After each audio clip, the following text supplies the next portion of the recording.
Welcome back to Outrage Science Bites. I'm David Beckmeyer, and this is day 8 of our 30-day challenge exploring bridging our divides. So far in this series, we've covered the basics of bridging, the incentives that reward outrage, and the process of moving from talk to action.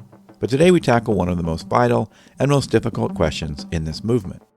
For many, dialogue with people whose views are radically different feels impossible, not just uncomfortable. It feels like a direct threat to safety, identity, or livelihood. When the stakes are that high, where do you even begin to talk about bridging? That's the incredibly important question we're asking today. Today's question is, how can we bridge divides when another's beliefs feel like a direct threat to your life or livelihood? Answering that is Tania Israel, a professor of counseling psychology at the University of California, Santa Barbara, and the award-winning author of Beyond Your Bubble, How to Connect Across Political Divide, and Facing the Fracture, How to Navigate the Challenges of Living in a Divided Nation. Here's Tania. Oh, people say this to me all the time. They say, how can I talk to another person if they don't even think I should exist, or if they don't respect me, or, all of these things. So I always ask people, what's your motivation for having a conversation with somebody who has different views? And there's four answers people give me to that. Some people will say, there's somebody I want to stay connected with, but we're having trouble doing that because of our different views. Some people want to persuade or convince somebody. Some people want to heal the divide or find common ground. And some people say, I cannot fathom how people can think or act or vote as they do, and I want to gain some insight. So, for any of those things, what you really want to do is to create a warm and trusting connection where you are trying to understand them.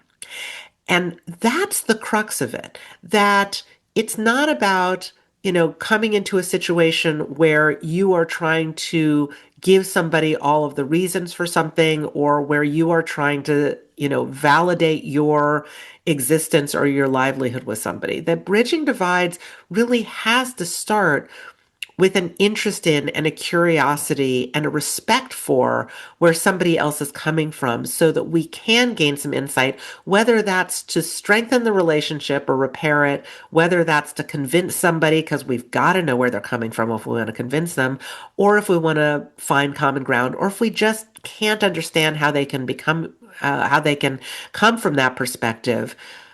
So I always bring people back to, what's your motivation? You don't have to be in that conversation, but if this is what you want to do, then here's how to do it best. Yeah, and this part of that is not in, I don't think it's one of the questions, but it's something that I struggle with in real life sometimes myself is, kind of getting past the Fox News or MSNBC talking points, right? Like, how do you keep the conversation moving when somebody throws out like a talking point like that and sort of says, see, I have this fact you don't know. And that's what are some suggestions for people, a good way to sort of keep the conversation going and not get caught in this fact launch battle back and forth of launching our facts. Sorry. Absolutely. Well, the research shows that facts are not even what we should be talking about. Like, the fact is, we shouldn't even talk about facts.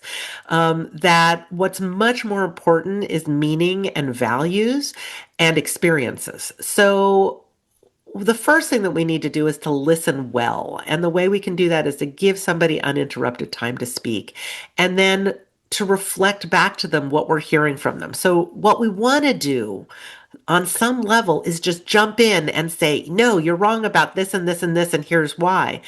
But if instead of saying, this is what I think, we say, oh, this is what you think. If we share that back with them and summarize what they've just told us, then it helps us to understand better, and it helps them to feel understood.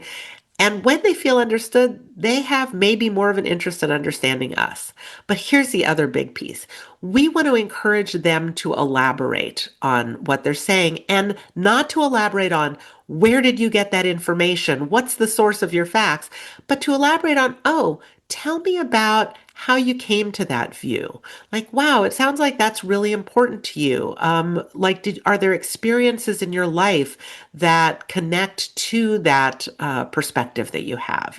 So we want to ask people to tell their stories, really.